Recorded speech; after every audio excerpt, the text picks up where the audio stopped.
मुंबई का सबसे बड़ा माफिया अर्नव शेखावत। मुंबई सपनों का शहर, लेकिन जहां सपने बनते हैं वहीं कई सपने बिखर भी जाते हैं। इस शहर में सिर्फ दो तरह के लोग टिकते हैं, एक जो नियमों के मुताबिक चलते हैं और दूसरे जो अपने नियम खुद बनाते हैं। अर्नव शेखावत इसी दूसरी श्रेणी का आदमी था, एक ऐसा नाम जो जुर्म की दुनिया का पर्याय बन गया। वह न केवल मुंबई का सबसे बड़ा माफिया था, बल्कि सत्ता, पैसे और डर का खेल भी उसी के इशारों पर चलता था। लेकिन वह इस मुकाम तक यूं ही नहीं पहुंचा था। उसके हर कदम के पीछे खून, छल और मौत की एक पूरी कहानी छिपी थी। यह कहानी उसी सफर की है, एक आम आदमी से मुंबई के सबसे बड़े डॉन बनने तक की। अर्नव शेखावत का जन्म राजस्थान के जोधपुर में हुआ था। उसका परिवार प्रतिष्ठित राजपूत परिवार था, जो कई पीढ़ियों से प्रशासनिक और सरकारी सेवाओं में कार्यरत था। उसके पिता विजय प्रताप शेखावत एक ईमानदार पुलिस अधिकारी थे, जिनका नाम पूरे राज्य में सम्मान से लिया जाता था। लेकिन ईमानदारी और राजनीति कभी एक साथ नहीं चलती, और यही वजह थी कि विजय प्रताप के कई दुश्मन बन गए थे। जब अर्नव 15 साल का था, तब उसकी जिंदगी हमेशा के लिए बदल गई। एक दिन उसके पिता को एक संदिग्ध केस की जांच के लिए बुलाया गया, लेकिन यह एक जाल था।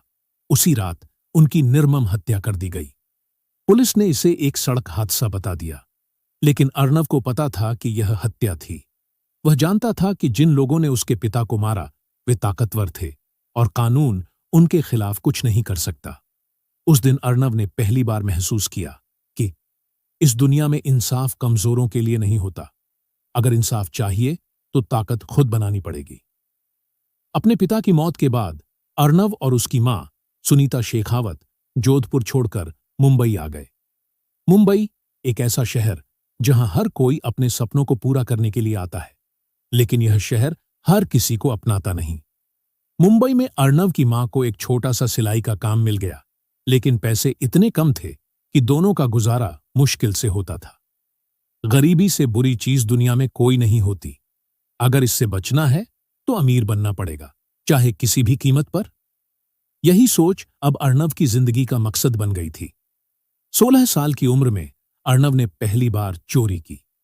ये कोई बड़ी वारदात नहीं थी, एक लोकल दुकानदार के गल्ले से पैसे उड़ाना।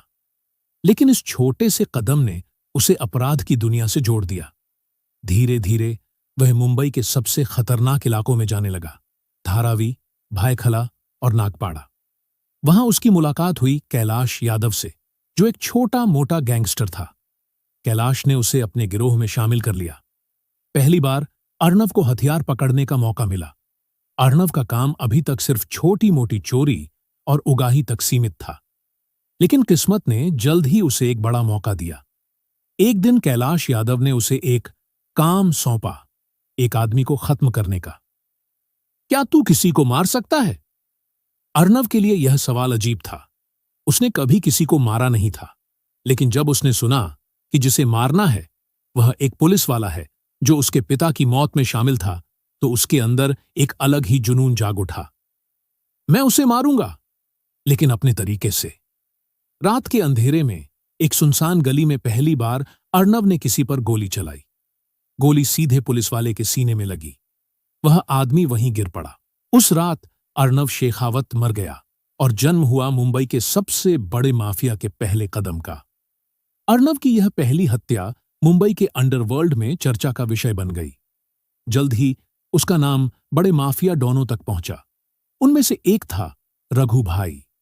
रघु भाई ने अर्नव को एक बड़ा ऑफर दिया, ड्रग्स की एक बड़ी खेप को गुजरात से मुंबई लाने का काम। अगर वह इस मिशन में सफल हो जाता तो उसे अंडरवर्ल्ड में एक ऊंचा दर्जा मिल जाता। अर्नव जानता था कि यह काम खतरनाक है, लेकिन यह उसकी जिंदगी का सबसे बड़ा मौका भी था, और उसने यह काम अपने दिमाग और चालाकी से पूरा कर लिया। अब वह सिर्फ एक छोटा मोटा गुंडा नहीं था, अब वह अंडरवर्ल्ड का उभरता सितारा बन चुका था। आगे क्या होगा? अब सवाल यह है कि क्या अर्नव अपने दुश्मनों से बच पाएगा? क्या वह मुंबई का सबसे बड़ा डॉन बन पाएगा? या फिर उसकी भी वही कहानी होगी जो हर बड़े माफिया की होती है, खून, धोखा और मौत। अगला अध्याय जल्द ही।